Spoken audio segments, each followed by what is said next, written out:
Nesta apresentação, iremos discutir quais serão as possíveis consequências da quarta revolução industrial sobre nossas vidas. Como será o futuro? Quais serão as inovações tecnológicas que estão por vir? E como se comportará o mercado de trabalho daqui a 10 anos? Tudo isso será visto nesta palestra. Bom dia a todos. Eu vou falar hoje, então, sobre mais um exercício realmente de futurologia, porque a gente precisa enfatizar a importância da ciência para o desenvolvimento da humanidade, né? Principalmente nos dias atuais, no qual a ciência vem sendo, ou eu espero que com a pandemia vinha sendo desprezada por muitos, né? Por muitos dos terraplanistas. Eu acho que é muito importante frisar a importância da ciência para o nosso desenvolvimento, né? Então, eu vou dividir essa apresentação em mais ou menos duas partes, uma de ontem e hoje, como era ontem, como é hoje, e a partir do como é hoje, como poderá vir a ser no futuro. Eu vou começar, então, dando alguns exemplos do ontem e hoje. Por exemplo, uma grande evolução, graças à ciência, foi a invenção do avião, graças ao nosso Santos Dumont, com seu 14 bis, que deu a volta ali em torno da Torre Eiffel. Nessa época, né, esse foi o primeiro avião a voar sozinho, a decolar sozinho, nada como dos irmãos Wright, que os Estados Unidos insistem em dizer que foram os inventores do avião, mas o avião dos irmãos Wright precisava de uma tiradeira, isso é, ele precisava de uma catapulta para impulsionar o avião. O 14 bis saiu do chão com seus próprios métodos. Por isso, a gente considera aqui, pelo menos na França, que esse é o primeiro avião a voar, né? E hoje em dia a gente tem, por exemplo, em 2007, a Airbus lançou o A380, que é um avião com 850 passageiros. Eu já viajei nele, é um avião imenso, imenso. Isso é um exemplo da evolução. O avião encurtou distâncias, né? Se antes eu levava, sei lá, 2 ou 3 semanas para chegar atravessando o Atlântico num navio em Paris, hoje eu levo, sei lá, 12 horas, 11 horas, por aí. Tá certo? Outra evolução é ouvir música, né? O gramofone foi inventado em 1877. Depois do gramofone, em 1948, foi inventado a vitrola, né? Que tocava long plays, LPs, os antigos LPs. Eu tinha, na minha época de criança, eu tinha uma vitrola bem parecida com essa. Não que eu seja de 48, mas essa vitrola funcionou mais ou menos até 1970, até o final da década de 70. Eu ouvia meus discos dos Beatles numa vitrola parecida com essa, e quando meus pais não estavam em casa, eu usava a vitrola Telefunken dos meus pais. Eu dizia que quando meus pais não estavam em casa, porque meus pais sempre reclamavam que eu ouvia muito alto. E como essa vitrolinha aí não dava um volume muito alto, eu podia ouvir à vontade mesmo com eles em casa. Mas a evolução da vitrola foi dada, ocorreu através do lançamento da Sony, um grande lançamento, fez um sucesso mundial, que era o Walkman, que tocava fita cassete, essa coisa que hoje está já nos museus, né? Então, logo depois do Walkman, foi lançado pela própria Sony, foi lançado o Discman, que é esse aqui, né? No Discman, a gente evoluiu para o iPod, lançado pela Apple, e hoje em dia, praticamente, pelo menos a garotada toda, ouve música através de streaming, principalmente no Spotify, né? Fotografia é outro exemplo de evolução graças à ciência. Essa primeira câmera fotográfica foi inventada em 1839, e hoje em dia câmeras fotográficas estão quase que somente restritas a profissionais, a repórteres profissionais, a fotógrafos profissionais, porque hoje em dia eu, pelo menos, a minha câmera fotográfica que eu comprei em 2016 ou 2014, foi num congresso que eu fui na Europa, comprei uma máquina muito boa, que a minha já estava ruim, Mas está lá, não uso mais, não uso mais. Deve estar dando fungo na lente, porque eu uso hoje o meu celular, porque a qualidade das fotos atuais dos celulares é muito boa, né? E como é que a gente armazenava as fotografias, né? Antigamente, você precisava de um filme, este que está aqui, você colocava na sua câmera, tirava ou 12, ou 24, ou 36 fotos, esse era o tamanho dos filmes que existiam, quer dizer, você só podia, se você comprasse um filme de 36, que era o máximo que tinha, você só podia tirar 36 fotos, tinha que tirar o filme, trocar o filme, botar um filme novo, tirar mais 36 e assim por diante. E depois você revelar esse filme em papel, um papel fotográfico, provavelmente também da Kodak. A Kodak nessa época dominava 90% do mercado de papéis fotográficos, né? Então você tinha em casa, eu ainda tenho 2 caixas dessas de resma de papel A4, eu tenho 2 completamente lotadas de fotografias. E essa foto aqui, por exemplo, por acaso sou eu, o professor Caetano Moraes e o professor Peçanha, todos do Departamento de Engenharia Química da Escola de Química, e essa foi a primeira neve que nós pegamos na Inglaterra, quando estávamos lá fazendo doutorado, e construímos o nosso primeiro bonequinho de neve, essa coisa horrível que vocês podem ver aqui. Tá? E como é que a gente armazena a fotografia hoje? Praticamente todo mundo armazena na nuvem, né? Seja através do Google Drive ou então através do OneDrive. Bom, computador. Essa foi realmente um marco. Esse foi um marco no desenvolvimento humano, tanto que gerou uma nova revolução industrial, que a gente vai ver um pouco mais tarde. O New York Times, em fevereiro de 46, anunciou em letras garrafais: as respostas instantâneas do computador eletrônico podem acelerar os projetos de engenharia. Isso é profético, isso realmente foi profético. Esse computador chamava-se ENIAC, que era a abreviação de Electronic Numeric Integrated Computer.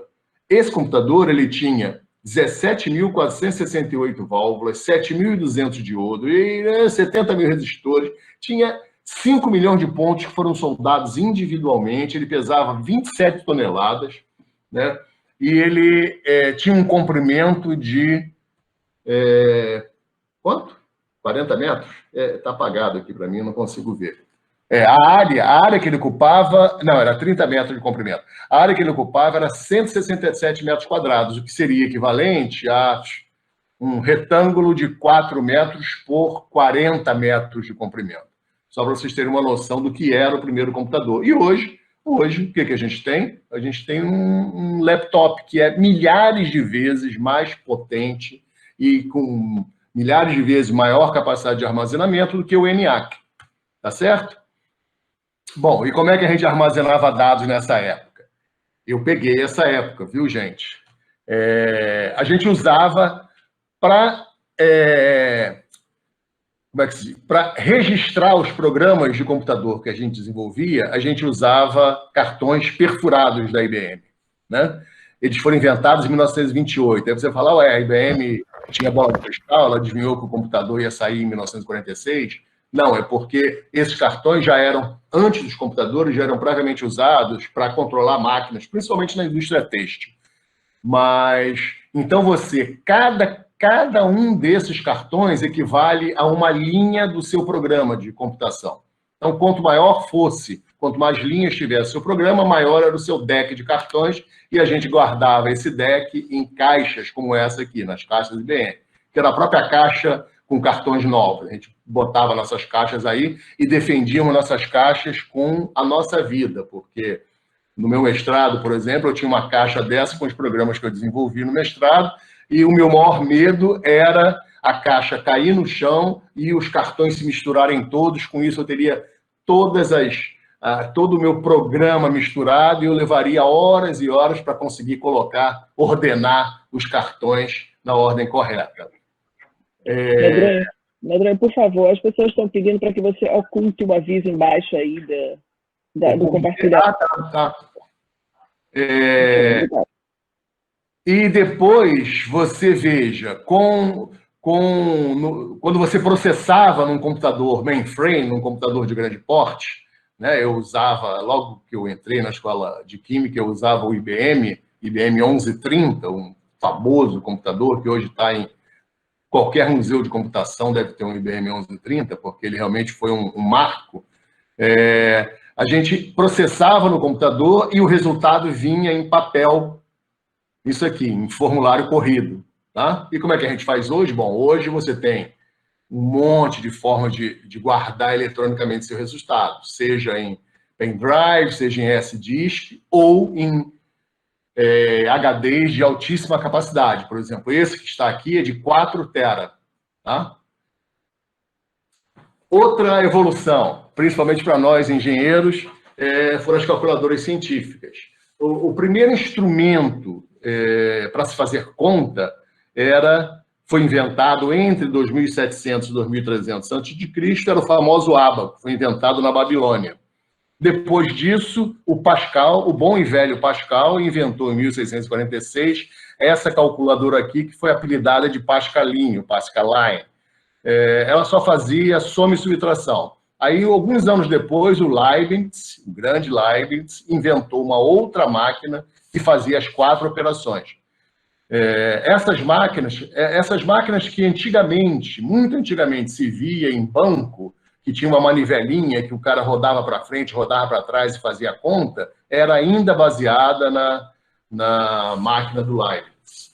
Bom, e depois disso apareceram as réguas de cálculo. Na verdade, a régua de cálculo foi inventada em 1622, mas ficou esquecida por muito tempo. Ela passou a ser muito usada efetivamente no século passado. No século passado, a gente passou a usar a máquina, as réguas de cálculo, e até que apareceram as calculadoras eletrônicas em 1970. Essa da foto aqui é uma Texas SR50, que foi lançada no final de 1973. Foi minha primeira calculadora eletrônica, foi uma Texas SR50. E hoje já é antiga, mas a HP 50G, a primeira gráfica, a primeira calculadora onde você pode... Não foi a primeira, mas uma das primeiras calculadoras onde você pode fazer o gráfico. Mas eu estou vendo que parece que tem alguma coisa escrito aqui, né? O que será isso? Ah, caramba! Eu conheço esse cara, tá? Pois essa aí é a minha régua de cálculo. Eu ainda guardo com prazer. Um dia eu vou doar para um museu. Bom, outro exemplo de evolução, telefone. Aqui a gente viu, o telefone foi inventado em 1876 e ele passou por um monte de transformação, chegando finalmente, em torno de 2012, ao telefone sem fio. E em 1990 apareceram os primeiros celulares. Eram umas coisas enormes, a gente chamava de tijolão. Eu tive um desse aqui, olha. Eu tive um desse, e os celulares foram diminuindo, quanto menor, mais bacana, mais na moda, e, de repente, em função da enorme quantidade de novas funções que os telefones foram adquirindo, ele voltou a aumentar de tamanho. Hoje, a gente tem esse aqui, é uma foto do S20, tá? Que foi lançado esse ano. Agora, bom, e agora? Falei do passado, e agora? E o futuro, né? O interessante é que muitos desenvolvimentos que a gente usa hoje foram previstos em filmes de iniciação científica ou história de iniciação científica.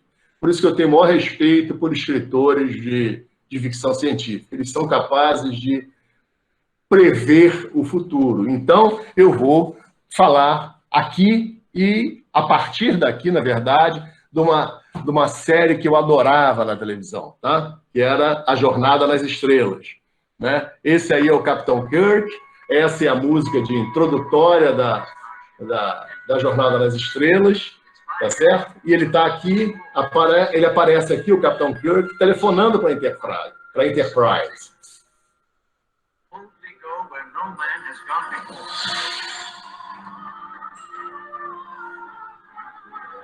Mas você vê, ele estava telefonando, esse era o telefone do Capitão Kirk. Tá? Isso, o que te lembra? Te lembra, obviamente, nossos antigos celulares flip-top. Né? O Capitão Kirk foi um precursor dos celulares flip-top. E havia também, eu acho que na década de 50, uma história em quadrinhos do Dick Tracy. O Dick Tracy já era mais avançado que o Capitão Kirk. Ele não tinha um celular, ele tinha um telefone celular. Do telefone ele podia conversar com as pessoas vendo a imagem das pessoas, né? Ora, isso é o que a gente chama hoje de relógio smart, ou smartwatch, tá ok? Bom, e essa aqui, a famosa Enterprise, comandada pelo Capitão Kirk. A gente tem os ônibus espaciais, que são equivalentes, não tão grandes quanto a Enterprise, mas já estão um pouquinho velhos, os ônibus espaciais já foram, inclusive, aposentados, e a NASA tem um novo programa, que é o Constellation, para substituir os ônibus espaciais, mas falta dinheiro, então eles não estão desenvolvendo o Constellation no momento. Mas na Star Trek, na Jornada nas Estrelas, havia também a estação espacial, que se chamava Yorktown. Está aqui uma nave que vai aportar na Yorktown. Nós hoje temos a Estação Espacial Internacional, que seria o equivalente a Yorktown. Mas o futuro que a gente está já vivendo é chamado de Indústria 4.0 ou Quarta Revolução Industrial. A primeira Revolução Industrial, ela surgiu com o aproveitamento de energia a vapor e energia hidráulica. Com isso, a gente conseguiu fazer várias máquinas a vapor, navio, locomotiva, etc., que revolucionaram a indústria, tá certo? E a gente chama isso de primeira revolução industrial. A segunda revolução industrial apareceu com o surgimento da eletricidade, né? A eletricidade permitiu a produção em massa nas indústrias, a criação de linhas de montagem, tá certo? E a seguir veio a computação. A computação e o TI,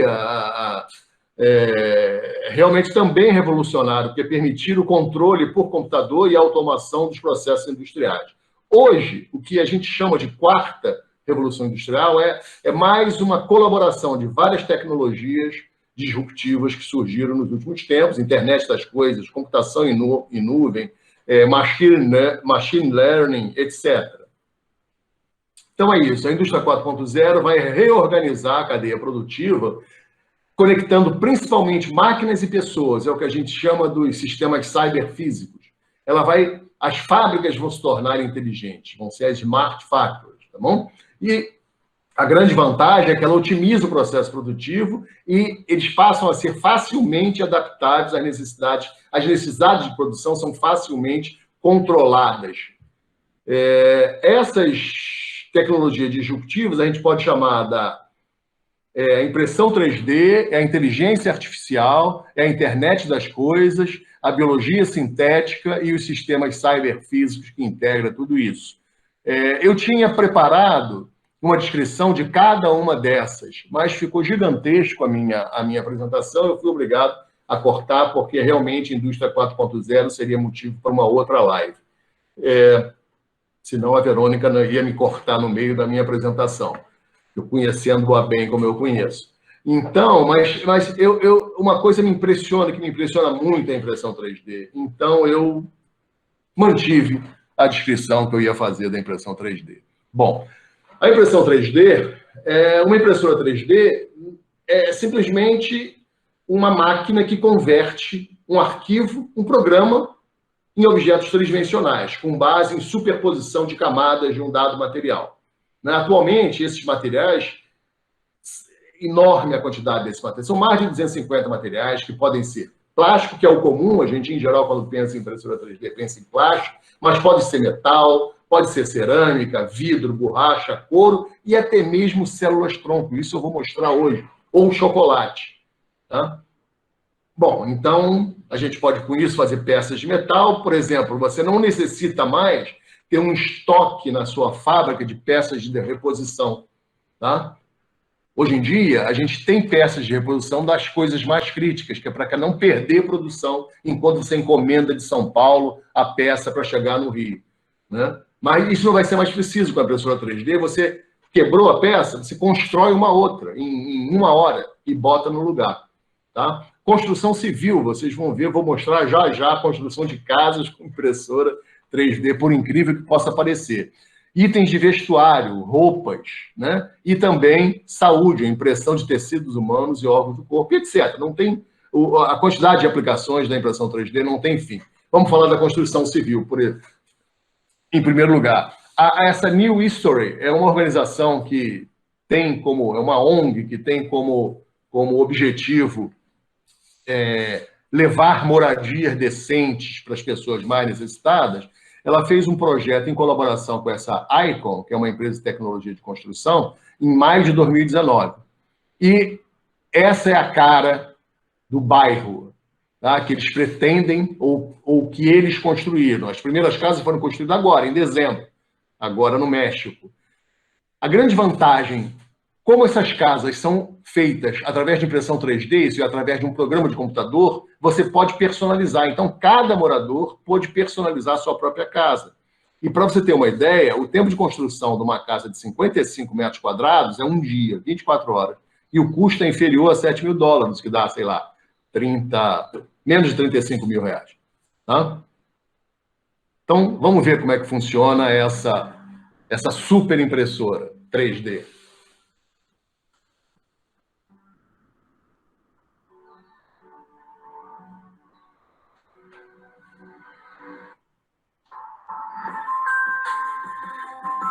Isso é concreto, viu, gente?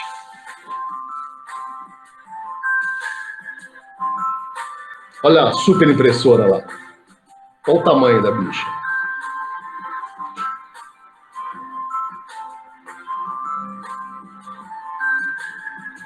Olha a casa por dentro. É claro que os móveis são de madeira. Os móveis não foram... Poderiam ter sido feitos em 3D, mas não foram.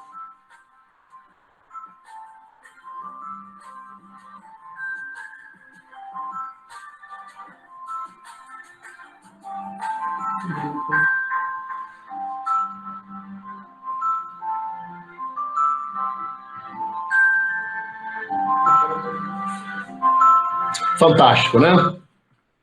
Bom, eu resolvi colocar essa notícia de 2012, uma notícia antiga, mas simplesmente porque ela cita a tecnologia Star Trek, né, da Jornada das Estrelas. A NASA testará a impressora 3D na estação espacial. A notícia de 2012, e já em 2014, a NASA mandou uma impressora 3D para a estação espacial com o objetivo de, por exemplo, construir peças de reposição, tá? Ou então mesmo ferramentas, tá?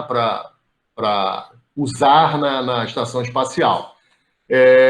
Aí, lembrando, em Star Trek, na Jornada das Estrelas, eram usados replicadores, que serviam para produzir alimentos, objetos, substâncias químicas baseados em padrões armazenados em programa de computador, nos computadores da Enterprise. Muito bem, então está lá a impressora 3D. O problema é que lá não dá para guardar lixo, tá certo? Então a NASA fez um acordo com essa Made in Space e eles desenvolveram uma recicladora de resíduos plásticos produzidas pela impressora 3D para serem reutilizadas nas impressoras 3D. E o engraçado é que essa Made in Space fez uma parceria com a Braskem, com a nossa Braskem. E outra coisa, essa é uma notícia do final do ano passado, em que a NASA vai investir $73 milhões num projeto de impressão 3D que constrói no espaço. Ela pretende construir no espaço placas solares, por exemplo, tá? Para repor, eventualmente, placas danificadas da sua estação espacial. Bom, como eu já falei, você pode ter peças de reposição em 3D. Isso já existe, está aqui, ó, ngprinters.com.br. Tá? Isso aqui eu tirei da internet, ok? Está aqui o link. É interessante ver o que está aqui pequenininho. Eles dizem o seguinte: as possibilidades a partir dessa tecnologia são inúmeras. Podemos criar uma peça a partir de algo quebrado ou mesmo através do desenho técnico. Então, você pode, inclusive, melhorar a peça. Se a peça era feita de um dado material e já existe um material mais resistente, por exemplo, você pode refazer a peça naquele novo material. Você pode redesenhar a peça, melhorar as características da peça. Isso é impressão 3D. Na indústria alimentícia, isso é muito interessante. Vou mostrar para vocês o primeiro restaurante do mundo que serve comida, só comida impressa em 3D. Nesse restaurante, tudo é feito em 3D. As mesas, as cadeiras, o garfo, a colher, o prato, inclusive a comida.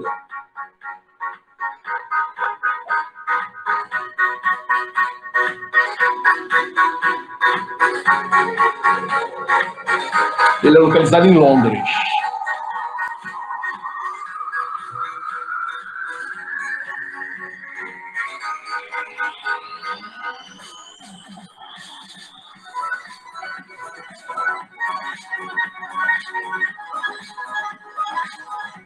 Olha as impressoras em funcionamento.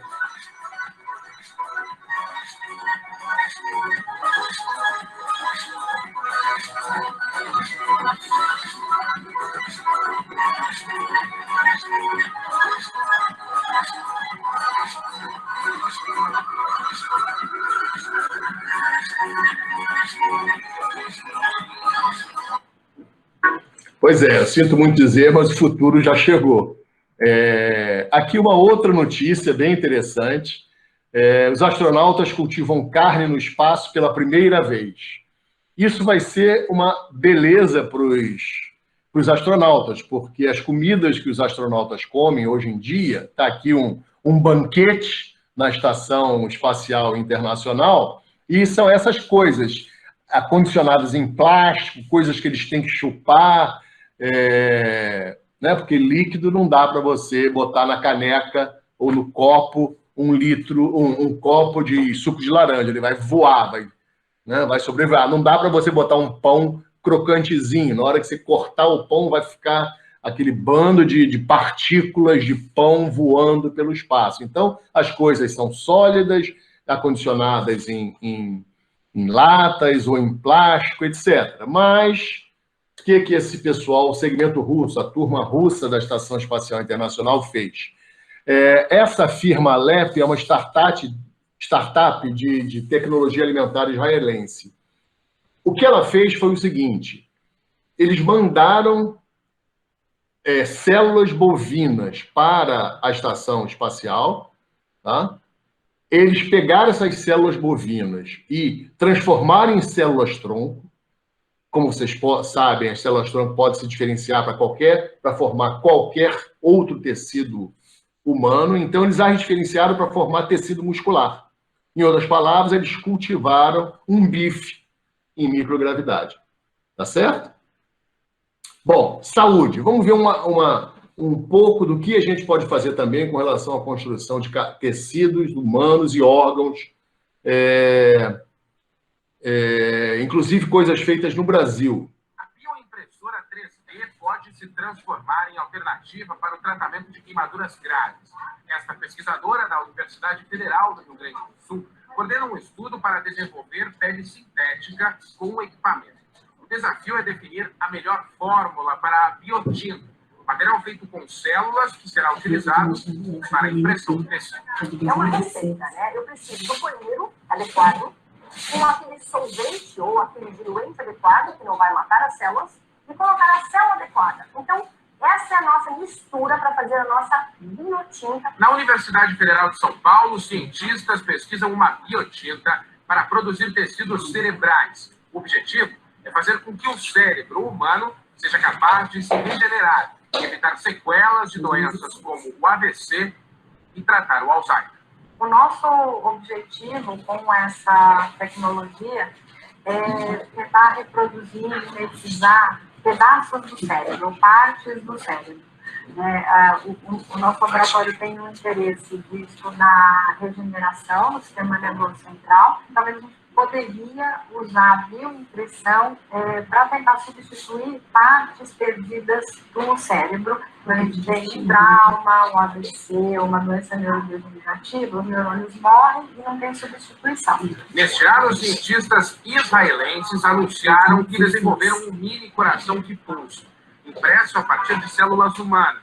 A expectativa é de que, no futuro, esse tipo de tecnologia possa reduzir a dependência de transplantes, regenerando órgãos doentes. Mas a possibilidade ainda é vista com prudência. A bioimpressora Como vocês podem ver, no caso aí da impressão 3D do coração humano, a ideia foi mais ou menos a mesma. O pessoal de Israel partiu de células adiposas humanas, reprogramaram essas células, transformando-as em células-tronco, e, a partir daí, eles diferenciaram as células-tronco para formar células cardíacas e de vaso sanguíneo.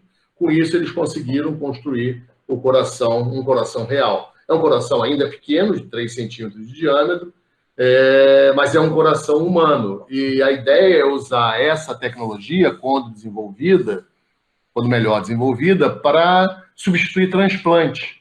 A gente vai pegar as próprias células de um dado indivíduo e construir um órgão que seja necessário, que esse sujeito necessitaria ter por transplante, com a diferença que, como vai ser feito, esse órgão vai ser feito com suas próprias células, não vai haver o grande problema de transplante, que é a rejeição. Muito bem. Ainda sobre tecnologia 3D, hoje, por exemplo, atualmente, por conta da pandemia, a gente está usando muito impressão 3D para fazer aqueles face shields de EPI, né, aquele plástico que se bota na frente. Todas as universidades aqui do Rio de Janeiro, por exemplo, estão usando suas impressoras 3D. É provável, o INT também tem um programa de impressão 3D, é muito provável que eles estejam fazendo isso também. Bom, vestuário. Vamos ver aqui esse videozinho.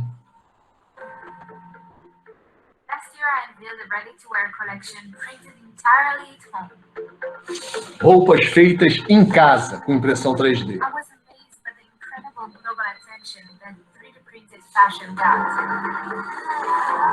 Vocês vão ver uma surpresa daqui a pouco.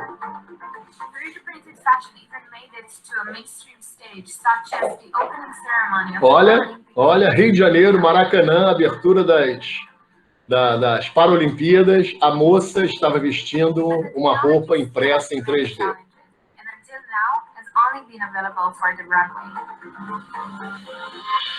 In the past year, I've worked to make 3D printed fashion available to more people, which is why I created an online store, letting anyone customize, personalize. Isso é, você já pode hoje, se quiser, comprar uma jaqueta feita com impressão 3D. É só escrever para esse link que está, entrar no link que está embaixo e entrar em contato com a Dani Pellen. Finally, you can buy 3D printed clothes online.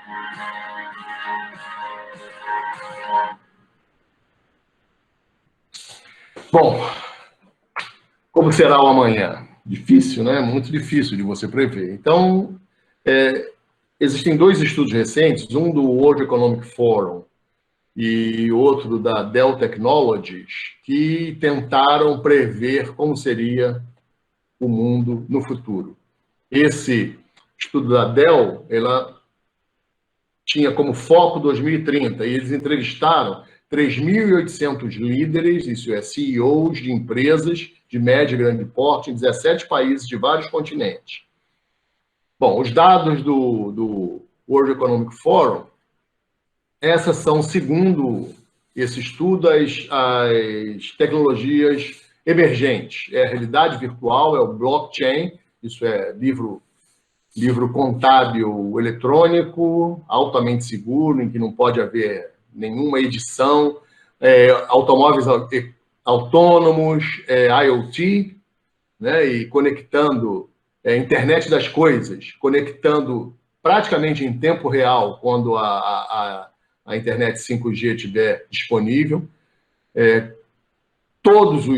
Praticamente todos os devices, os aparelhos vão ser conectados através da internet 5G, inteligência artificial, que é o machine learning, que está tão na moda, traceabilidade digital, a manufatura sob encomenda, tailor-made, através de 3D print, e a robótica, que é integrando tudo, e inclusive com o humano, com os humanos.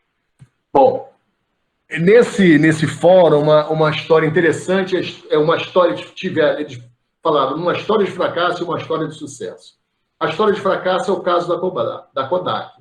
A Kodak, em 1976, ela dominava 90% das vendas de filme e vendiam câmaras, 85% de câmaras nos Estados Unidos.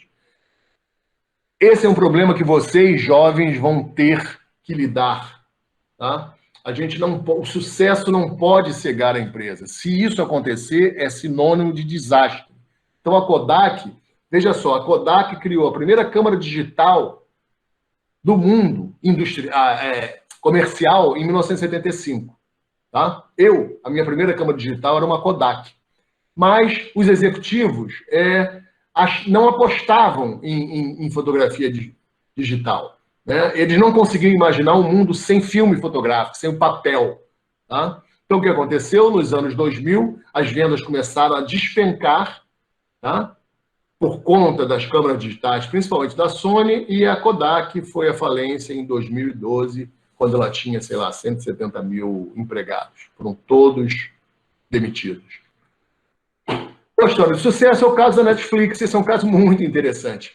A Netflix, em 2000, ela era uma startup que ela começou alugando DVDs pelo correio.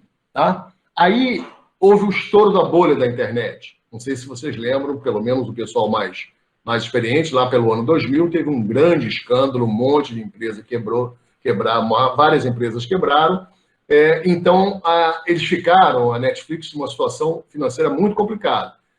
Então, a Blockbuster, que era o tchan do momento, a Blockbuster, ela também alugava DVDs, mas só que eram lojas físicas. Você tinha que ir até a loja, para pegar o DVD e depois voltar à loja para entregar. A novidade da Netflix é que você fazia tudo pelo correio. Né? Então, eles resolveram que podiam até comprar a Netflix.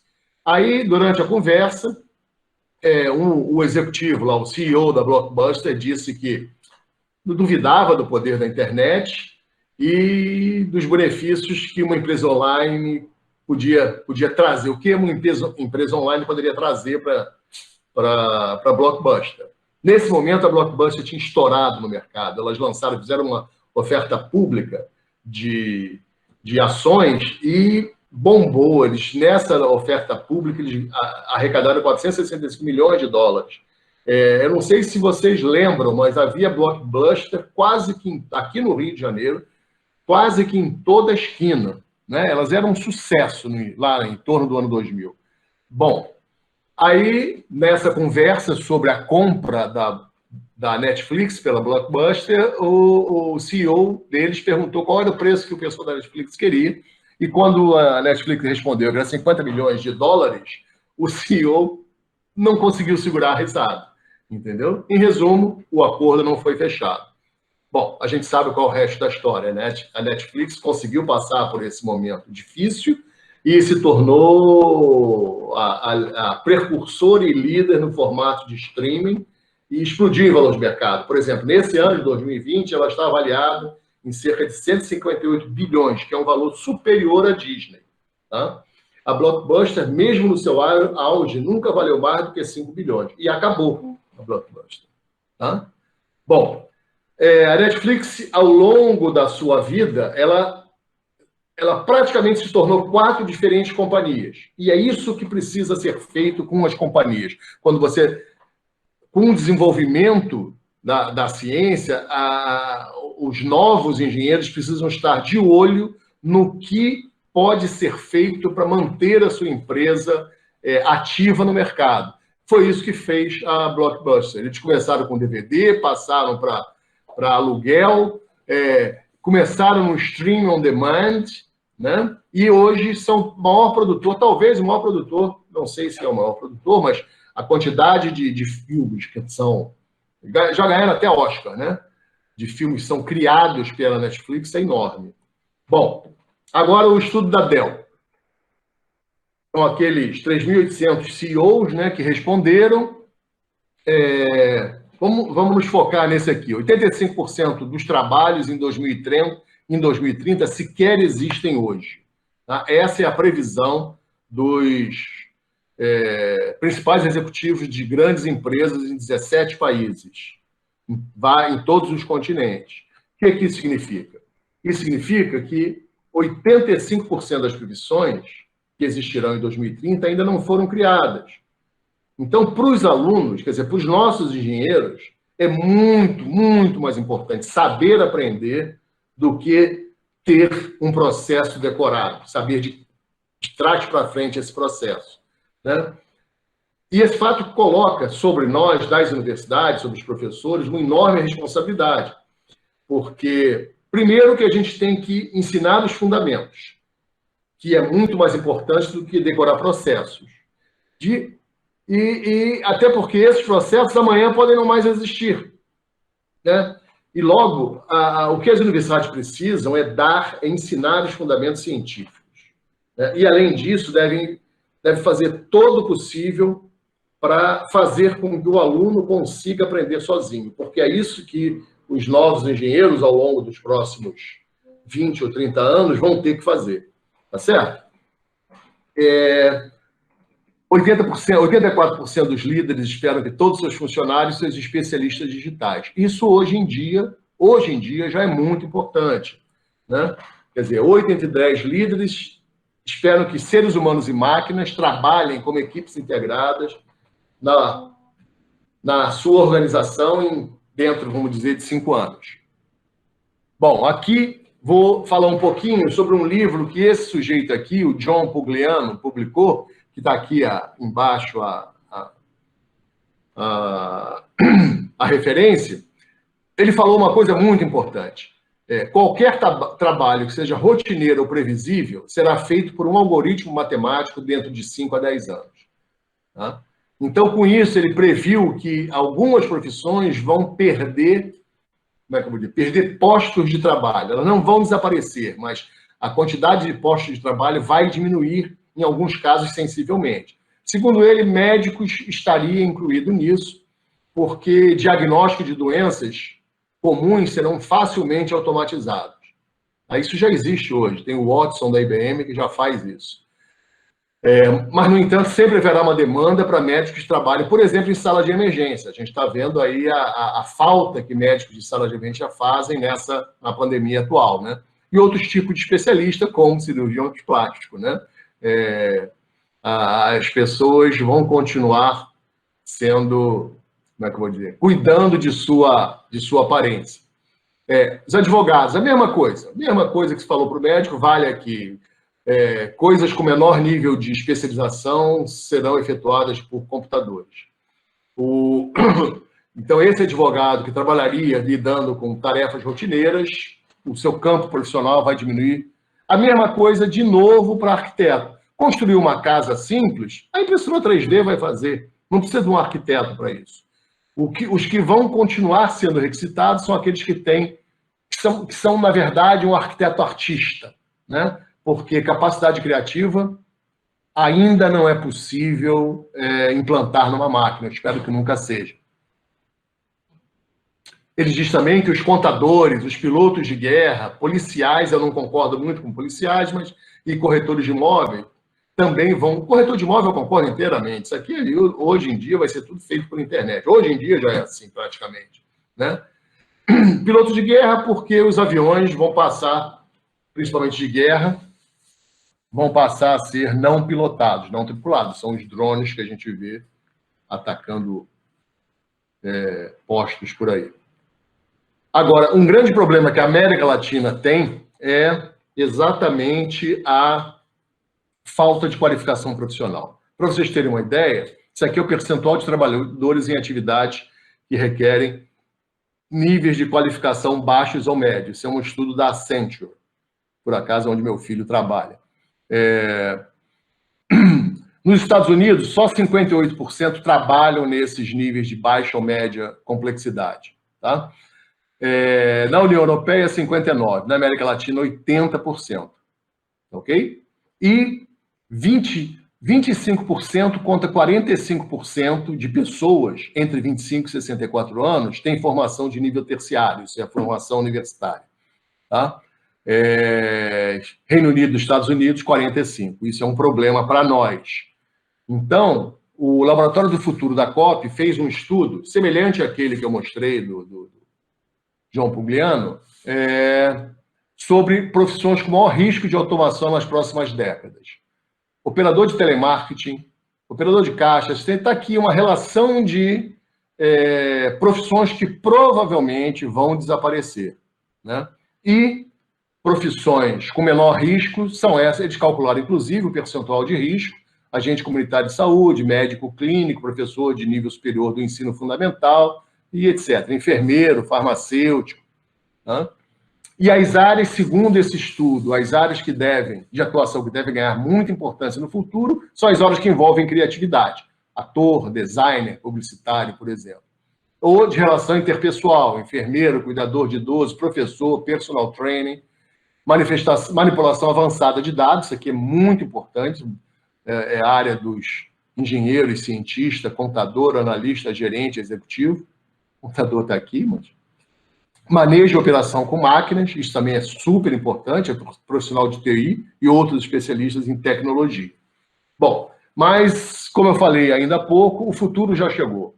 Essa é uma notícia de outubro do ano passado, onde a Google anunciou a superação da supremacia quântica. Eles criaram um processador com 54 qubits, que realiza em 200 segundos o cálculo que levaria 10 mil anos para o mais poderoso supercomputador.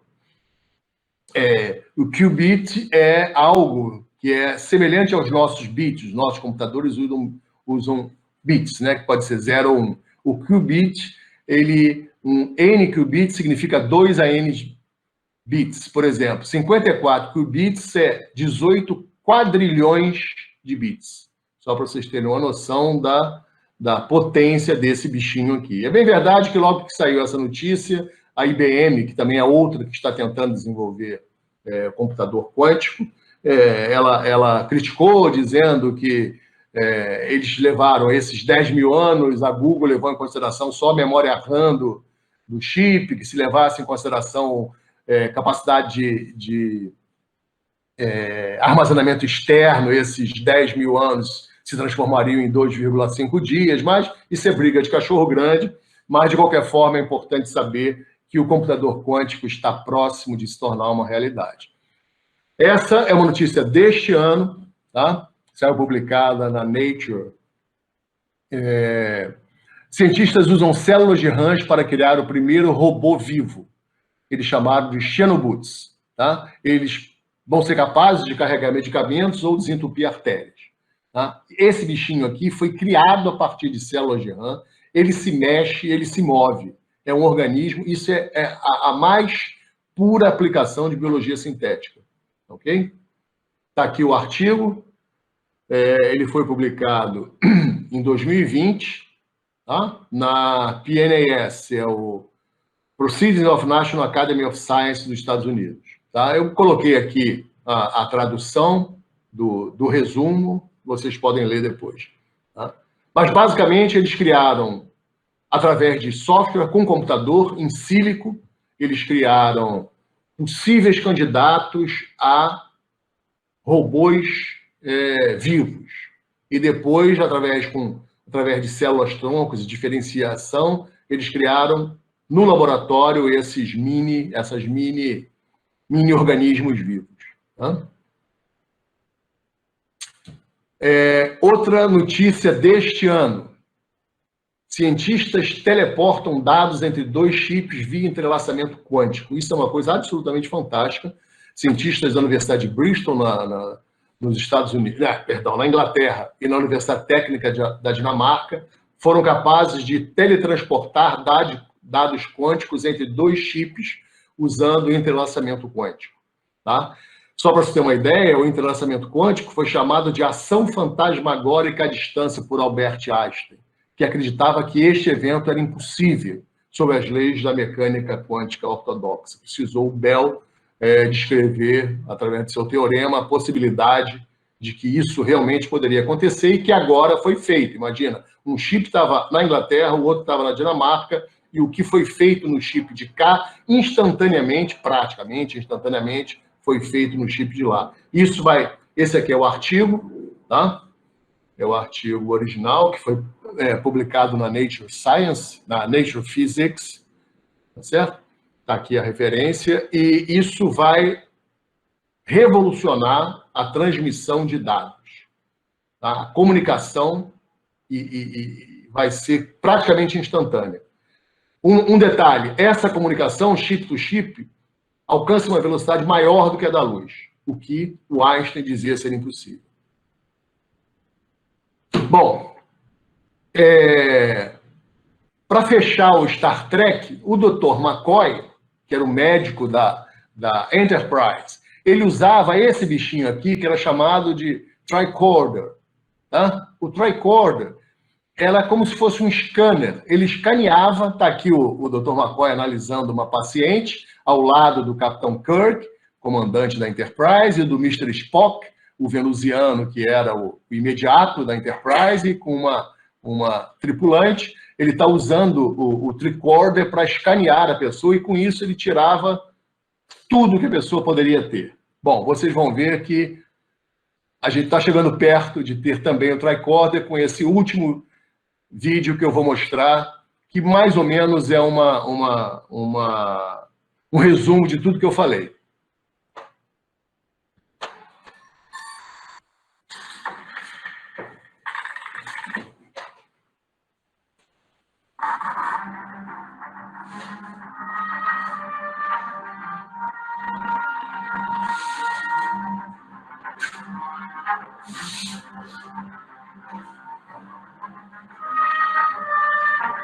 A quarta revolução industrial. Em 1998, a Kodak tinha 170 mil funcionários e era responsável pela venda de 85% de todo o papel fotográfico do mundo. Em poucos anos, o modelo de negócios dela desapareceu e eles abriram falência. 170 mil pessoas ficaram desempregadas. O que aconteceu com a Kodak vai se repetir com muitas empresas nos próximos anos. A inteligência artificial vai acabar com a maioria das atividades atuais nos próximos 10 anos. Computadores estão se tornando exponencialmente melhores no entendimento das coisas. Os robôs irão roubar o emprego de 800 milhões de pessoas em todo o mundo até 2030, segundo a consultoria McKinsey. O estudo analisou 800 profissões em 46 países e constatou que até 30% dos trabalhos atuais poderão ser automatizados em 12 anos. Os carros e veículos sem motorista, os chamados driverless cars, lançados em muitas cidades, especialmente na Europa e Estados Unidos, são a nova promessa de autonomia, rapidez e eficiência em transportes nas grandes metrópoles. Acredita-se que em menos de uma década, o transporte de passageiros, de mercadoria e os carros utilitários funcionarão sem a necessidade de motorista. Em pouco tempo, a atual indústria automobilística será demolida. Nossos filhos jamais irão precisar de uma carteira de habilitação ou serão donos de carro. Com os automóveis autônomos, os acidentes e mortes no trânsito irão diminuir 100 vezes, o que fará despencar o valor dos seguros e vai acabar com o atual modelo de negócios das seguradoras. Na construção civil já existe o sistema SAM, que é capaz de juntar mais de 1.000 tijolos por dia na edificação de paredes e muros, contra 500 feitos por um ser humano. Acredita-se que é apenas o começo da automatização da construção, onde máquinas e equipamentos como guindastes e tratores também serão operados por robôs. Nos escritórios de advocacia já existem sistemas que se comunicam com os clientes de forma escrita e falada para marcar reuniões e dar informações processuais com 90% de exatidão contra os 70% dos seres humanos. Novas profissões médicas já estão surgindo e já existem robôs trabalhando no campo da cirurgia e até na enfermagem. Uma tendência que continuará crescendo, pois as máquinas são mais precisas e eficazes do que o ser humano em muitos casos. O Watson da IBM está ajudando a diagnosticar câncer com 4 vezes mais precisão do que os médicos. 2 minutos. Esse é o tempo estimado para a plataforma analisar todo o histórico médico e, baseado em evidências, indicar possíveis tratamentos para o paciente com câncer. Empresas já estão trabalhando com um aparelho chamado Tricorder para utilizar o seu celular para escanear a sua retina, testar o seu sangue. Olha o Dr. McCoy. Ele então vai analisar utilizar 54 biomarcadores que identificarão praticamente qualquer doença sem a intervenção de um médico. A profissão de vendedor será substituída pela inteligência artificial, que será capaz de gerenciar o estoque, a logística, a entrega dos produtos e até o atendimento pós-venda com precisão e eficiência impressionantes. O preço da impressora 3D caiu de 18 mil para $400 em 10 anos e ela se tornou 100 vezes mais rápida. Desde 2014, a Estação Espacial Internacional usa uma impressora 3D que elimina a necessidade de se ter um monte de peças de reposição como era necessário anteriormente. Na China, um edifício completo de escritórios de 6 andares foi impresso em 3D com um custo inferior aos métodos tradicionais e 70% mais rápido. Por volta de 2027, 10% de tudo que for produzido será impresso em 3D. Estamos vivendo a 4ª revolução industrial. Seja bem-vindo ao futuro.